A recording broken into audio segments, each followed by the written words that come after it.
Well, we made it.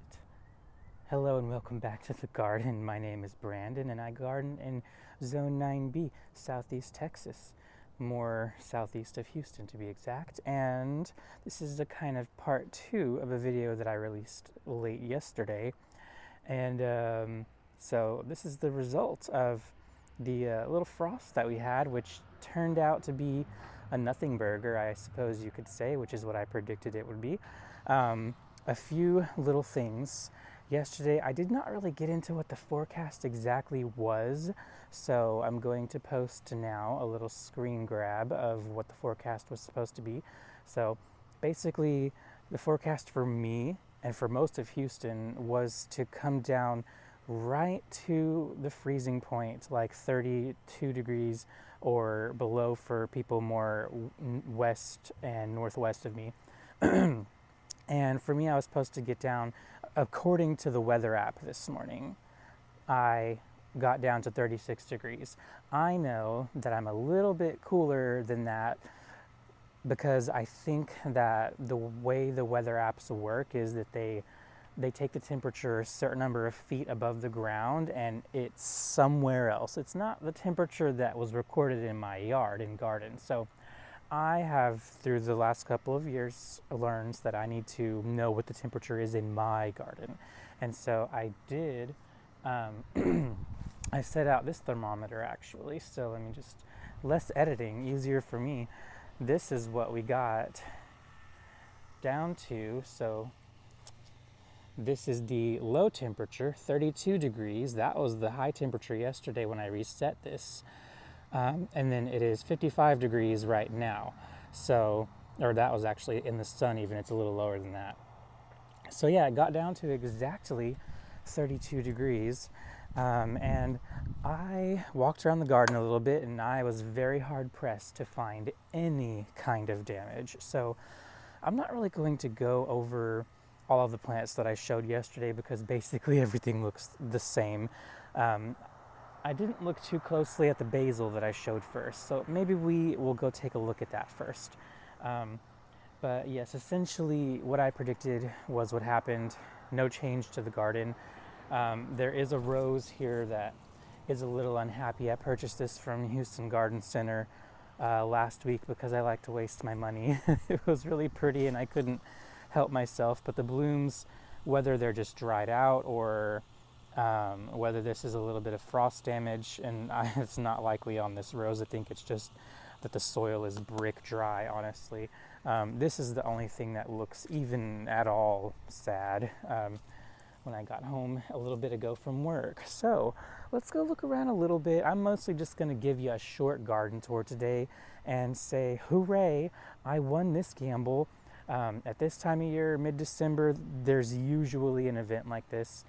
And for me, at least, down here, and I usually see this throughout Houston as well from gardeners posting online, they say, oh, nothing happened.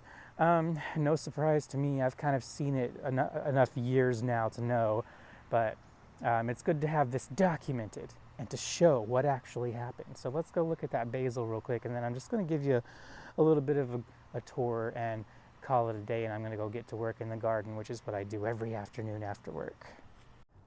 So this is the basil that I showed yesterday, and I realized I kind of failed at showing some of the plants closer up, show how beautiful they are. This is one of my favorite basils, one of my favorite pollinator plants really, because it just grows these long flower spikes. It just flowers all the way up them, and because it's sterile, it never sets seed and spreads all over the place. It only spreads from cuttings if you really want to grow it, grow more of it.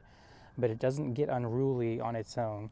This one is a little bit ratty looking because reasons, but I'm getting ready to probably cut this back for the year and mulch it and take cuttings from it, so I can't fault it for looking kind of bad. But yeah, took on zero damage. And I guess I'm just going to try to make this as unedited as possible, so let's continue on. This is the lantana that I showed next. This is the, I believe, peach glow. Super beautiful color. Funky growth form, but I really do love this one. I have a number of them around the garden. And again, 0 damage, 0 change. This is the Ageratum. So Ageratum houstonianum seedling that grew here on its own. And I may or may not take cuttings to save this year. This is the Brugmansia. Again, as I said, nothing really took on any damage at all, so no real surprise here. This is the Heartland Blue Moon Lantana. No damage, no change. Like literally nothing at all. I believe I also came through here. Let's look at this real quick. This is a tomato, just so you can see. No damage to this. We just got to exactly 32 degrees for, I don't know, half an hour, and then it warmed right back up.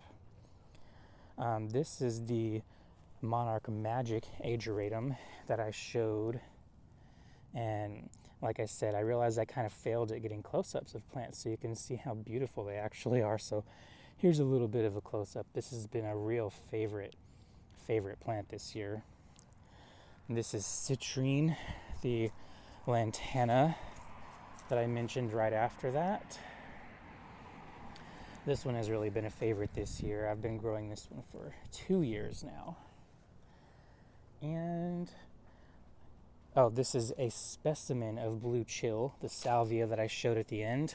No kind of damage or any kind of real upset. Really, really beautiful plant. Who else can we go around and show? I mean, like I said, really, there was no damage to anything. Oh, I did mention the wax myrtles just to be kind of funny, but yeah, these aren't going to look any different. The bananas look about as bad as they always do. No change, no damage. I'm about to get a flower on this one here. See if I can zoom in to show you. So this leaf right here that you see that's a little bit darker is called a flag leaf or a pre-flag leaf, and that is signaling that that's about to put out a rack of bananas, but I'm not expecting that we will have enough time to actually get any bananas, so that's fine. Well, I think I'm going to leave it here because it is a work afternoon, so I'm kind of I'm in my relaxation mode. Normally I don't do any recording unless it's a weekend, but yeah, the garden is beautiful and I'm happy with it. I'm happy that this freeze was, well, this light frost was a nothing frost. Ooh, I gotta show these Ageratums real quick in this little area before I cut this video. So this is one of my favorite little areas, my little walk through here. These Ageratum houstonianum are just super beautiful.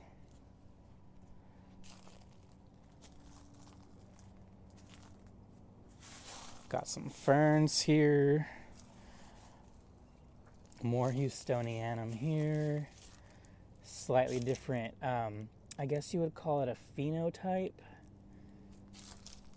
I've hidden in a few little things. I've got a snapdragon down here for the winter so that I will hopefully have color in case everything else does die back. And then I've got an eggplant here. This is Fairy Tale. This is Bandana Pink, one of my favorite little views as I'm going into the greenhouse. And then the greenhouse might be a little bit of a mess, but it is very warm in here. I had a boyfriend move all of his staghorn ferns up here into the greenhouse, so they are all nice and happy and tucked away. All right, now I think I'm gonna cut this video. Why does it look like I'm staring off into the distance? I'm still getting really used to this gimbal. It's not always very user-friendly. All right, well, that's that. I'm going to go and actually do some work now in the garden. I don't know what I'm going to do, but my motto and philosophy is always just to enjoy every day, every afternoon, as much as I can. after work. I don't wait till the weekend to enjoy my life, and the garden really is what brings me the most enjoyment. All right, everybody, I hope that y'all fared well for this little frost thing as well. And I'm sure now that it's the winter, my YouTube videos are probably going to be a bit rapid fire because every time we're getting close to a freeze, I've got to talk about it. All right, everybody, I will see you in the next one.